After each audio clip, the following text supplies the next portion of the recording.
Here's your wrestling news for September 18th, 2022, and we're kicking off today with WWE, and in November, the promotion will return to Saudi Arabia for Crown Jewel, and the main event of that show has been set.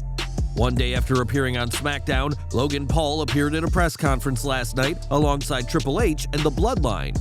The game spoke about WWE putting on events that nobody else can and confirmed that Paul will face Roman Reigns for the undisputed WWE Universal Championship at the show. Triple H confirmed that this will be a match like no other, and the crowd at the press conference seemed pretty split, half chanting for Paul and the other half chanting he sucks. Logan Paul has been impressive so far in WWE, earning victories at both WrestleMania 38 and SummerSlam, but he'll have his biggest challenge to date when he steps foot in the ring with the Tribal Chief. Given that Logan Paul has had just 2 matches in WWE, it's strange to say the least that he's been pushed into a Universal title program with WWE's biggest star already. There's no shortage of WWE superstars who are arguably more deserving for a shot at the WWE Undisputed Universal Championship than Paul, yet it's the YouTuber/boxer who's next in line. Speaking at the press conference, Reigns addressed Paul as an opponent and why he's willing to step foot in the ring with him. "Because I'm a good Tribal Chief. As the face of the WWE, the greatest sports entertainment and entertainment company in the whole world, that's my obligation to carry this company. If that's what they need me to do, smash Logan Paul in Saudi Arabia, then that's what I do." No betting odds have been given yet, but considering Reigns' dominant run, it's safe to call him the early favorite in this match. Not only will Reigns be at Crown Jewel, but he's also being promoted for next week's SmackDown, and we can imagine that the Tribal Chief will have plenty to say. More from last night's press conference now, as the match between Roman Reigns and Logan Paul was made official, but that's not all that transpired. During the press conference, Triple H also spoke and had strong words for the undisputed WWE Universal Champion. "There is no one in this industry even close to touching the level that Roman Reigns is on right now." As you'd expect, Reigns and Paul had some verbal barbs for each other, but also got into a physical altercation. At one point, Paul got into a verbal exchange with Paul Heyman, and Reigns responded by shoving his upcoming opponent. This will mark Paul's 3rd official match in WWE and his 2nd singles match, and the YouTuber-turned-boxer is hoping to do what no one has done before and dethrone the head of the table. Over to AEW, as Jeff Hardy hasn't been seen in months ever since his DUI arrest in June, which earned him a suspension without pay from Tony Khan. This week, Matt Hardy said fans are close to meeting the new Jeff Hardy, and Dave Meltzer also reports that the charismatic Enigma could be back in the ring soon. Jeff has been popular with fans throughout his career thanks to his unique personality and impressive moves, but some now feel that the Hardy ship has sailed. On Twitter, many fans reacted to the news of an impending return, saying they're done with Jeff, arguing that the multi-time world champion should call it a career and retire. This latest arrest has certainly shifted public opinion on Jeff, as he had a ton of support following his release from WWE, only to throw it all away for endangering people with his driving. Tony Khan has insisted that this is Jeff's only chance in AEW, so another arrest will see him gone from the company, but many fans think that would be for the best. Ahead of AEW All Out, Thunder Rosa had a passionate promo during Dynamite, where she confirmed that she will not be able to defend the AEW Women's World Championship. Rosa is out of action due to an injury, though some of the company believes she's exaggerating how hurt she is, but the champ has given an update on her condition. During her latest vlog, Rosa revealed that she's been getting spine decompression treatment and shockwave therapy, and that she's actually been injured for the past 6 weeks. Rosa has been attending the South Texas Spine and Joint Institute with Dr. Kaiser, who first discovered her injury, and said that not being on the road traveling has already made a huge difference for the better. There's still no time window on when Rosa is expected to be back in the ring, but AEW has an interim Women's World Champion in her absence, and we're wishing Thunder Rosa a speedy recovery from this latest injury. Back to WWE now, as in the wake of Vince McMahon's retirement, there's been a shift in power behind the scenes, with Nick Khan and Stephanie McMahon being appointed co-CEOs. Stephanie is also the chairwoman of WWE, with her husband Triple H serving as head of talent relations and creative, but now several names have been shown the door. Brandon Thurston of WrestleNomics reports that WWE made layoffs to the marketing department on September 16th, with multiple people at the vice president level being let go. I'm told there were layoffs today to WWE's marketing department. Multiple people at the VP level were let go, possibly a part of a restructuring to that department. EVP Catherine Newman was hired this summer as the new head of marketing. It's worth noting that these layoffs aren't connected to Erica Nardini, who resigned from WWE's board of directors and was not released against her will. This is also believed to be unrelated to Michelle McKenna and Joellen Lyons-Dillon being elected to the board earlier this week.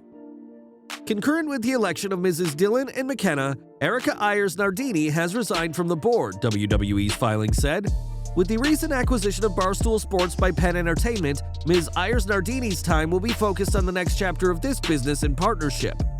Ms. Ayers-Nardini's decision to resign from the board was not due to any dispute or disagreement with WWE, its management, or any matter relating to WWE's operations, policies, or practices.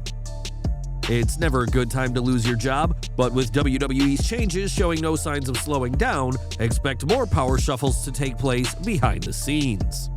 Both this month and last month, AEW have held talent-wide meetings backstage to reflect on some of the issues the company has been facing.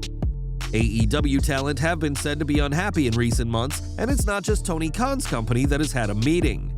Fightful reports that after the latest NWA tapings, the veteran promotion had a talent-wide meeting, which many veterans didn't agree with.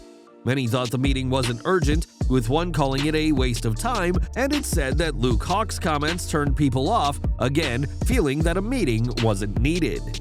One veteran in particular noted the meeting didn't have anything newsworthy, and while several people spoke, it didn't appear like NWA management were involved.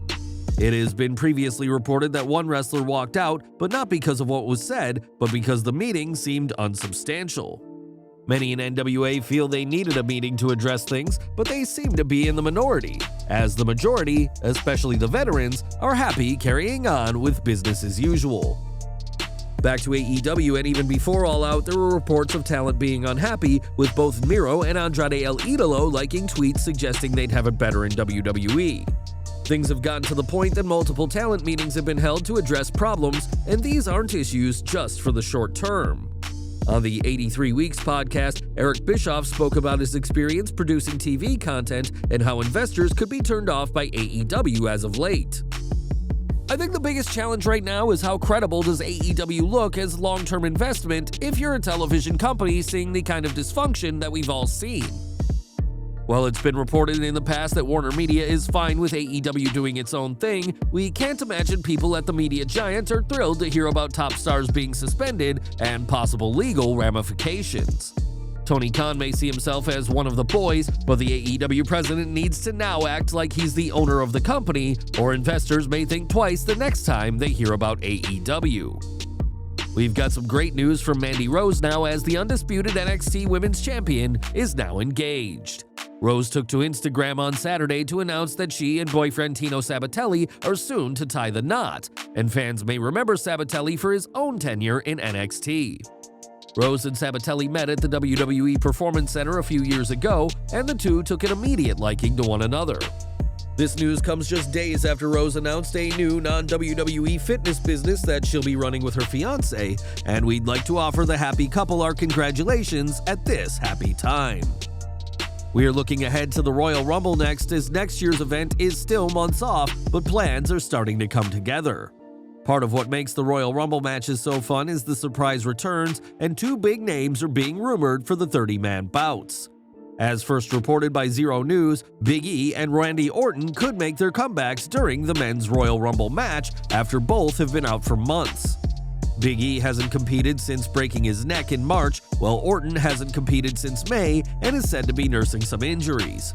PW Insider have noted that Orton asked for extended time off to deal with a back issue, but it now seems like he'll be back in time for the Royal Rumble. Orton is already a two-time Rumble winner, while Big E is yet to taste victory in the match, but both could try and lay claim to a world title match at WrestleMania next year. More from Crown Jewel, as we know what match will headline WWE's next Saudi event, but there will be plenty more high-stakes bouts come this November. WWE always tries to book legends for their Saudi events, and this year could be no different. Zero News reports that both Goldberg and Brock Lesnar were pitched to be working Crown Jewel, with a plan for Goldberg to face either Omos or Veer. Goldberg's previous WWE match came in Saudi Arabia, where he unsuccessfully challenged Roman Reigns for the Universal Championship in Elimination Chamber this year. As for Lesnar, the reported pitch is for him to face Bobby Lashley, a match that the Almighty is hoping to have. While Lashley vs. Lesnar did take place at this year's Royal Rumble, the match was short, and it was Roman Reigns who made the difference, costing Lesnar the WWE Championship. Lashley has gone on record saying that the match he returned to WWE to have didn't live up to his expectations, so Crown Jewel could be the real one-on-one bout he's been wanting. Lesnar last wrestled at SummerSlam 2022, where he lost a brutal last-man-standing match to Roman Reigns, but we may just be a handful of months away from the Beast's next match. And we're ending today with AEW, and with All Out in the rearview mirror, the promotion is looking ahead, not just to Full Gear, but their pay-per-view after that, Revolution. AEW Revolution will be the first pay-per-view of 2023 and could be coming to California. Fightful Select reports that AEW has tentatively planned for Revolution to take place at the Cow Palace in San Francisco, California, either in late February or early March. If this goes ahead, it'll be the first wrestling show at the arena since New Japan's G1 special in 2019, and Fightful noted how WWE hasn't held a televised event at that arena in over 15 years.